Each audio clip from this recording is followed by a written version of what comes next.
Eto na nga, nandito kami sa resort kasama ang aking pamilya dito sa probinsya.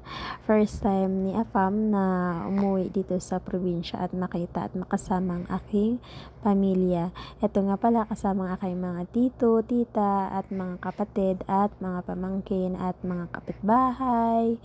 Pagaling ka nga naman ng ibang bansa, talaga namang nakakatuwa din, lalo pat matagal kang nakatira sa ibang bansa or sa malayo sa pamilya mo at makita mong dumating yung araw na magbakasyon kayo at magkasama-sama kayo ulit. Talaga namang napakasaya, kahit kaunti lang ang salo-salo, pero makita mo yung mga tao na masaya at nakakasama mo. Tayo talaga namang napaka-memorable talaga. Hindi mo makakalimutan yung mga bagay na kahit simple lang at makikita mo sa mga mata nila at kasayahan nila, na yung memories na hindi makakalimutan sa kunting salon-salo na pagkikita, pagsasama, mga ganong bagay, no.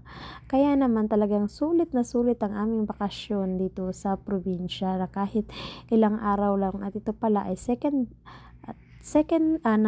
day ng aming bakasyon dito sa probinsya. Ilang araw lang kami dito, 4 lang na araw. So talagang bawat araw ay napaka-busy. Punta dito, punta doon. At ito nga pala, dahil nga first time ni Afam dito sa sa probinsya. First time niya din makikita. First time niyang makakasalamuha ang aking mga pamilya, makasalo-salo. Nakikisalamuha din si Apam, sayaw-sayawan. Gano'n naman talaga yung ating kasayahan, no, sa probinsya, no, na sayaw-sayawan o konting budot. Ay talaga naman, ito si Apam, hindi ito mahilig magsalo-salo sa mga sayawan, guys, no, kasi talagang may pagkahiya-hiyain din siya, o, no. Pero pagdating nga sa pamilya ko dito, ay talaga namang nakikisalamuha siya. Sabi nga niya, no, I don't know when this happened again. Kaya naman nakiki-join din siya, kahit daw hindi naman daw palagi at paminsan-minsan lang. At saka naman yung memories, yun ang sabi namin, talaga binanghawakan namin yung memories ba ng bakasyon, na makikita mo ang kasiyahan ng mga tao, makikita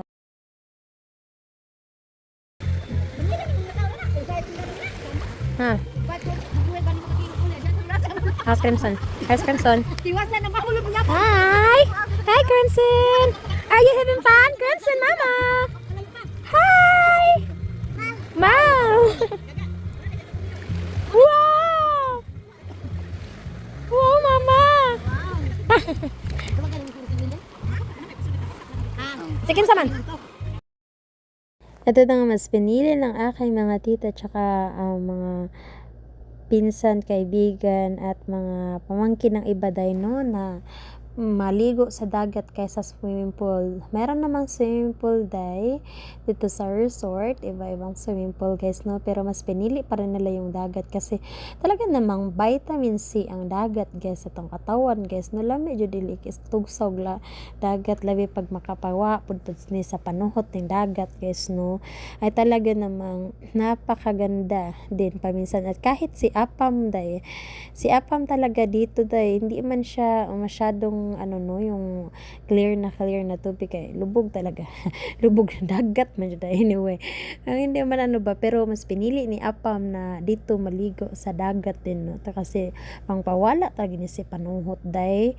At saka isa pa, buti na lang din hindi maarte din si Apam na kahit ganito din yung dagat, na yung iba kasing dagat talagang malinaw talaga, no, maano yung tubig ganyan, pero ito talaga malinaw naman siya, pero madami yung bato-bato day. Pero mas pinili nito ni Apam, kasi yung ibang Apam, guys, no, na ayaw talaga nila maligo ng dagat kasi nga daw madumi or maarte pa, diba? So itong si Apam, guys, okay lang sa kanya, guys. Ayun na nga, tapos nangaligo nga ni Apaw, dito na nga kami, nagsalo-salo kami ulit guys, no? Ano pala kami dahil, naglechon kami dahil, at ito na nga ang baon namin, puso, lechon, ganun lang ba, simple lang gud na handa dahil, maligog dagat, maligog swimming pool, yung mga pamangkin ko naman, sa swimming pool, mga kapitbahay, wala nga kami masyadong, sasakyan dahil, buti na lang yung mga brother-in-law ko din, may mga sasakyan din sila, kaya yung iba hindi na din nakakasama guys, no, kasi hindi talaga kasya dun sa sasakyan guys, no. Tapos bago nga kami umuwi dahil kumain muna kami ng dinner, hanggang gabi nga pala kami dito, mga 9 din, mga ganun dahil. So kumain na din kami ng dinner para pagdating sa bahay hindi nakakain ng dinner guys, lagay na lang kasi lagay na lang sa lagayan, no. Sobrang pagod na din, at ito nga si Apam, talagang tuwang-tuwa siya nung makita yung pamilya ko na ganito kasaya dahil, no, ganito ka salo-salo na kahit unti lang dahil, na talaga namang nakikita niya ang kasayahan sa bawat ngiti ng aking pamilya dahil, oh, 'di ba, pak na pak yan. Oh. Ayan na nga, habang nag-aantay kami ng sasakyan guys, tara kumain muna ng dinner, at saka isa pa, ang nabayaran lang dito, hindi ko na maalala guys, pero unti lang siya dahil, parang pagdating sa dollar, unti lang talaga siya. Pero the best yung experience namin. At saka sabi nga ni Apam, gusto niyang bumalik ulit.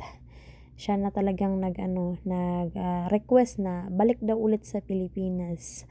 Yun talaga yung ko na pinapakita ko kay Apam kung gaano kasaya.